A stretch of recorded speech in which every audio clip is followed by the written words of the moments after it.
తాకి పాడేనే రాగాలు. ఈ నేల తల్లి పొట్ట సించుకొనొచ్చే పంటసేల మురిపాలు. మా గాని కురుల అంచు పచ్చంగా మారి మెరిసిపోవు అందాలు. ఆ కొండ కోనలల్ల పొద్దు బుడవంగా కదిలేనంట పాదాలు.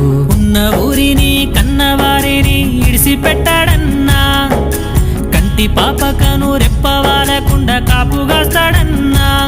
ఏ దిక్కుల్లోనూ ఉన్న గుండెల్లో దాగున్న మమకారమంతా మట్టిపైనే. రైతన్నా రాజు నీవేనన్నా, నీ చెమట సుక్కల బతుకే బుక్కేడు మెతుకులన్నా. ఓ రైతన్నా